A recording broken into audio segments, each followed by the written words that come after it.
Good morning, dear students. Sixth question of exercise 10.5. The statement is ABCD is a cyclic quadrilateral whose diagonals intersect at a point E. If angle DBC is equal to 70 degree, angle BAC is 30 degree, find angle BCD. Further, if AB is equal to BC, find angle ECD. तो सबसे पहले बच्चों ABCD एक cyclic quadrilateral given है। Cyclic quadrilateral की definition के according a quadrilateral whose all vertices are on the circumference of a circle. तो इसके जो चारों वर्टेक्स है वो ABCD के वो सारे के सारे सर्कल की सर्कमफेरेंस पे हैं, तो ये एक साइक्लिक क्वाड्रिलेटरल है। यहाँ पे बच्चों दो एंगल्स गिवन हैं। फर्स्ट ऑफ ऑल है angle DBC, angle DBC, this angle is of 70 degree. Second angle BAC, BAC, this angle is of 30 degree. And first of all we have to find angle BCD, angle BCD, this angle we have to find। ये वाला angle, ये complete angle हमने find करना है बच्चों। Okay, तो यहाँ पे DCA कोड है बच्चों, और जो एंगल 70 डिग्री हमें गिवन है 70 डिग्री, वो एंगल इसी कोड ने सबटेंड किया है पॉइंट बी के ऊपर, एंगल DBC।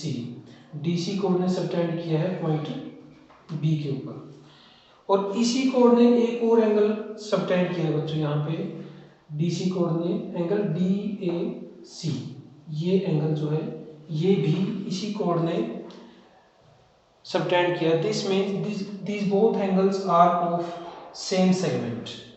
DC कोड ने एंगल जो पॉइंट बी है वहां पे भी एंगल सबटेंड किया और पॉइंट ए पे भी एंगल सबटेंड किया, तो these both angles are of same segment. It means angle DAC is equal to angle DBC. These angles of same segment, angles of same segment। अब DBC की value कितनी है 70 degree. It means angle DAC is 70 degree. ये angle हमारे पास आ गया 70 degree. आप figure को ध्यान से देखोगे तो ये एंगल भी DC कोड ने सबटेंड किया और ये एंगल भी DC कोड ने सबटेंड किया। इसका पता कैसे चलता है, दोनों एंगल्स की जो आर्म्स है वो D और C पे जाके मिलती हैं। देख लो आप इन दोनों एंगल्स की, इस एंगल की भी जो दोनों आर्म्स हैं वो D और C पे ज्वाइन करती हैं, और इस एंगल की भी दोनों आर्म्स D और C पे ज्वाइन करती है। तो इसलिए ये सेम कोड ने सबटेंड किया इन एंगल्स को, तो ये एंगल्स ऑफ सेम सेगमेंट है और वो इक्वल होते हैं। उसके बाद हमने साइक्लिक क्वाड्रिलेटरल का यूज करते हुए इस एंगल को फाइंड करना। तो जो एंगल हमें फाइंड करना है, आपको पता है जो साइक्लिक क्वाड्रिलेटरल होती है उसके ऑपोजिट एंगल्स का सम 180 डिग्री होता है। तो इसका मतलब जो कंप्लीट एंगल ये A है, ये पूरा एंगल A, और कंप्लीट एंगल जो C है, इन दोनों का सम 180 डिग्री है। तो हम क्या करेंगे, पूरा A कंप्लीट फाइंड कर लेते हैं, फिर उसको 180 डिग्री में से माइनस करके एंगल C निकाल देंगे। Now angle DAB, DAB angle कौन सा है बच्चों, ये कंप्लीट एंगल है DAB, ये वाला एंगल। ओके, तो ये एंगल कितने का हो गया 70 प्लस 30 डिग्री। 70 डिग्री हमने अभी फाइंड किया है और 30 डिग्री ये नीचे का एंगल ये दे रखा था, तो ये कितना हो गया 100 डिग्री आ गया। एंगल DAB इज 100 डिग्री, ये एंगल हमने फाइंड कर लिया। Also ABCD is a cyclic quadrilateral, ABCD is a cyclic quadrilateral, so angle DCB, ये एंगल कौन सा है जो हमने, या BCD जो इसने नाम देखो वही आप नोट कर लो, BCD प्लस एंगल DAB जो भी हमने फाइंड किया है, ये दोनों इस क्वाड्रिलेटरल के ऑपोजिट एंगल्स हैं, तो दोनों का सम ऑब्वियसली कितना होगा 180 degree, because sum of opposite angles of a cyclic quadrilateral। ठीक है, ये कितना होता है 180 डिग्री होता है, 180 डिग्री होता है बच्चों। तो इसकी वैल्यू हमने फाइंड कर लिया 100 है, एंगल बी सी डी ये कितना आ जाएगा, 100 को हम माइनस में लेके जाएंगे 180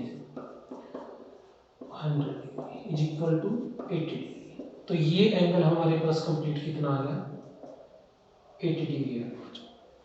ये पूरा एंगल यहाँ से यहाँ तक फर्स्ट आंसर हमने निकाल दिया इसका 80 डिग्री आ गया।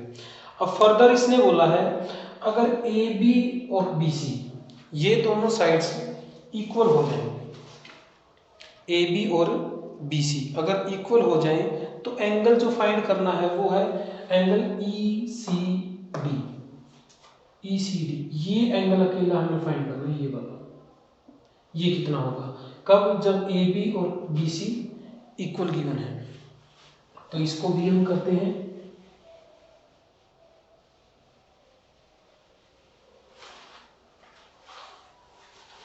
इसके लिए बच्चों देखो ये जो पूरा एंगल है वो तो हमने फाइंड कर लिया 80 डिग्री।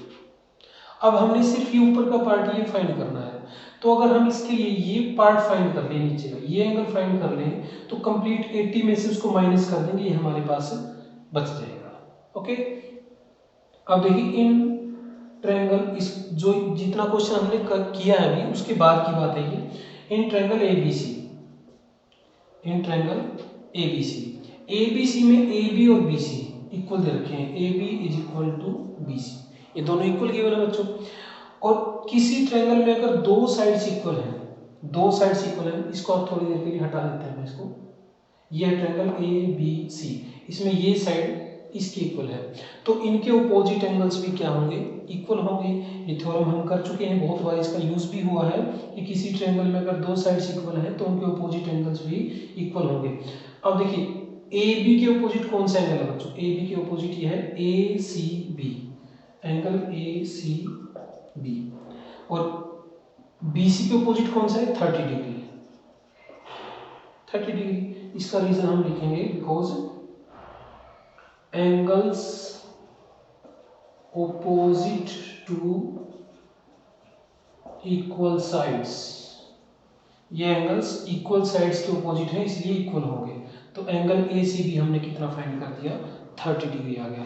बी सी के सामने है, आप इसका शुरू में नाम भी रख सकते हो एंगल सी ए बी या बी ए सी, 30 डिग्री जो हमने रखा है।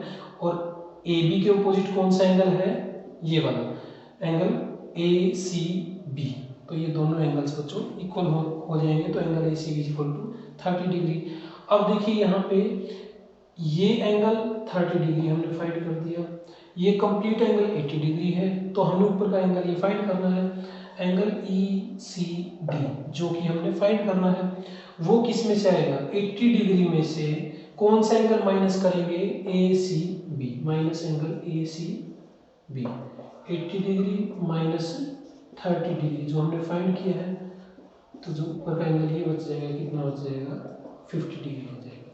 सबसे पहले देखो, अब दोबारा से इसको ज्वाइन कर देते हैं, ये था ए बी सी डी एक साइक्लिक क्वाड्रिलेटरल थी जिसके चारों वर्टेक्स किस पे होंगे, सर्कल के ऊपर होंगे, सर्कमफेरेंस के ऊपर होंगे, और उसके बाद दो एंगल्स गिवन थे, एक तो ये एंगल गिवन था और एक ये एंगल गिवन था। बच्चों हमने फाइंड करना था ये complete angle B C D, ये एंगल हमने फाइंड करना था, उसके लिए हम ये एंगल फाइंड करेंगे पूरा।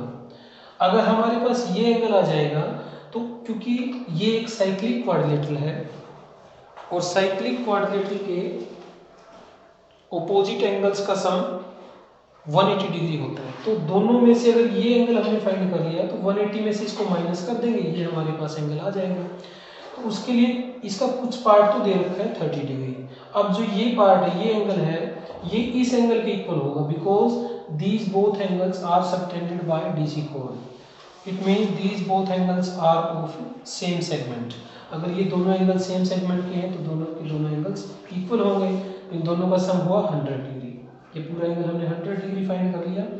और उसके बाद 180 में से इस 100 को माइनस करेंगे तो ये एंगल अपने पास आ जाएगा 80 डिग्री। फर्दर इसने दे रखा था कि ए बी और बी सी दोनों इक्वल साइड्स हैं, तो आपने ये एंगल फाइंड करना है, ये वाला। अगर ये दोनों साइड्स इक्वल हैं तो इनके अपोजिट एंगल्स इक्वल होंगे, मतलब ये एंगल और ये एंगल दोनों इक्वल हो जाएंगे। तो ये एंगल अगर 30 डिग्री तो ये भी कितना आ जाएगा 30 डिग्री। अब पूरा 80 था, उसमें से ये 30 है, तो हमारे पास आंसर कितना बचेगा 50 डिग्री आंसर बचेगा।